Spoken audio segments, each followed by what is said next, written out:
I'm not going to be filing my BOI report, it looks like, again. And by the end of this video, I'll probably make that decision for sure. But let's pull up the FinCEN. This is what I want right here.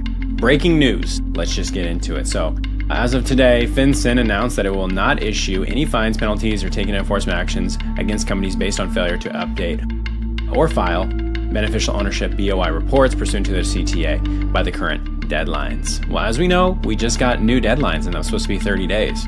So no fines or penalties will be issued, and no enforcement actions will be taken until a forthcoming interim rule becomes effective and the new relevant due dates in the interim final rules have passed. Okay, so we're going to have to continue to follow this. I know it's like whiplash, like bang, bang, bang, whiplash. So no later than March 21st, FinCEN intends to issue an interim final rule that extends BOI reporting deadlines. Okay, so they're going to extend the deadlines from what it sounds like, or they intend to, recognizing the need to provide new guidance and clarity as quickly as possible, while ensuring that BOI is highly useful to important national security, intelligence, and law enforcement activities is reported. So the national security interest here versus the privacy interest of businesses and people to actually run their businesses without government, overly complicating things. Boom, we're hitting heads. And that's what we're trying to kind of try to figure out if there's going to be some pullback before this March 21st deadline. I haven't seen any pullback, and it hasn't changed anything at this point, so I'd be surprised if they did. I think the whole thing just needs to go away. But if it doesn't go away, hopefully, maybe they'd make some adjustments. What are these big companies doing? Well, some of them are just like, we're tired of the whiplash, going back and forth, back and forth, back and forth. And they're just saying, hey, we're going to file because we're done. I mean, it's like, whatever, we don't like this. I mean, it's pretty, I think, bipartisanly accepted both ways. Republicans, Democrats, doesn't even matter. Nobody likes this. So if we keep going down here, this announcement continues Treasury's commitment to reducing regulatory burdens on businesses. And it's like, really? This seems like the exact opposite of that, but I'm glad that's your mission, as well as prioritizing the CTA, reporting of BOI. So maybe with those things in mind, we're kind of getting some kind of a conflict between those two. And they're like, well, maybe we are not doing this right. Maybe we need to understand that there needs to be some exemptions.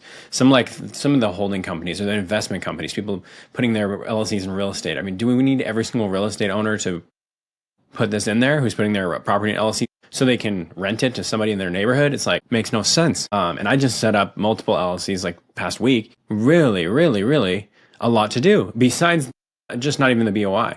But all of the other procedure that is involved, there's a lot. It's a lot to do to set up an LLC. So you add the BOI on top of that, it's like, man, that seems so onerous on people who just want to start a business. They just want to do the right thing. But yeah, if we're trying to catch the Al Capones out there, there's got to be a better way to do it than this. And the unfortunate thing is, everybody that I know is already done. I feel like I'm the only holdout at this point. Like I said, before yesterday, I was like, okay, I'm going to file. Now it's like, okay, whiplash, I'm not going to file. It just goes back and forth, back and forth. And we'll wrap this up there.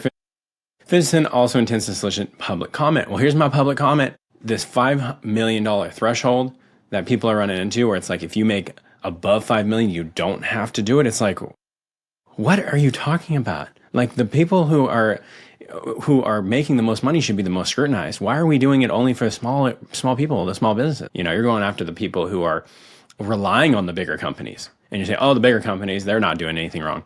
Oh, shoot. There's not a better way to just go after these little players? And like I said, it really depends on state to state and addressing some things.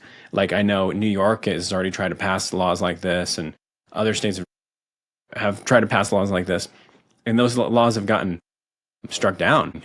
But yeah, I'm in a position now where I'm just going to keep on kicking it down the road and keep on doing this and paying attention. And if you're not paying attention, you probably have already filed by now. That's really why people have filed this. They're like, I don't want to follow this, going back and forth. Or they just were, afraid that they would forget. And I understand that. I mean, and like I said, if I'm not continually seeing this on my newsfeed every day, like I am, I would probably just be like, hey, I'm just going to file it. But for me, it's like, I don't want to file it because really principle, I don't want to have every single client have to go and have to explain to them this situation and then tell them, hey, you're going to have potentially go to jail if you don't do this. It's like, what? There's a possibility where I might go to jail, sign up for this business, and I do this application for this business. I might go to jail.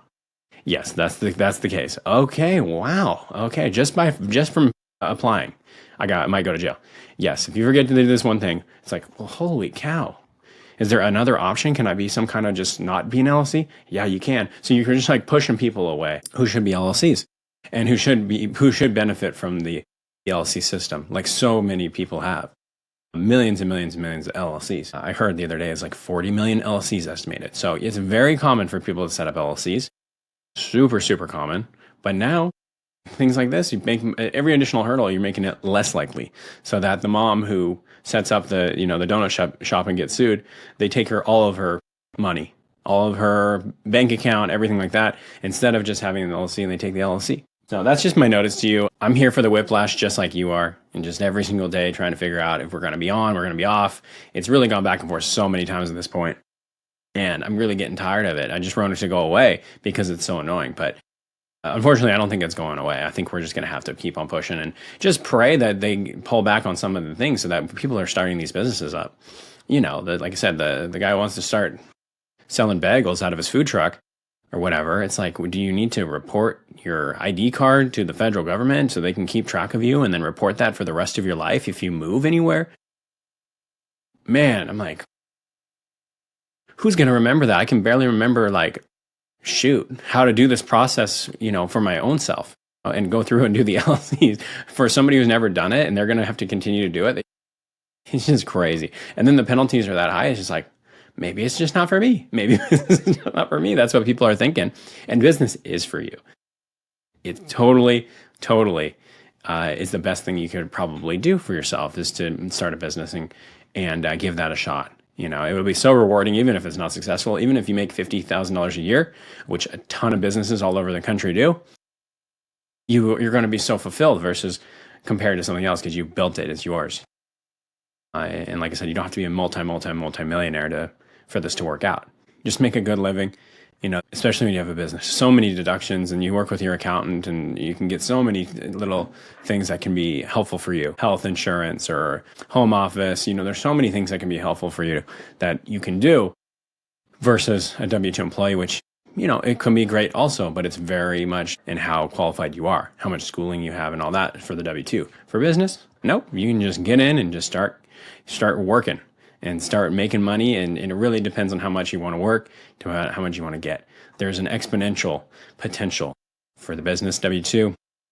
Pretty linear, and if not a step change, based on how much responsibility you want to take on. We're here for the BOI, and they just want me to keep making these updates. I know we're getting really tired of them, but that's one more. So if you want to follow more BOI videos that we've made, I'll link the last one to this one. You can continue your BOI information gathering and see what you want to do.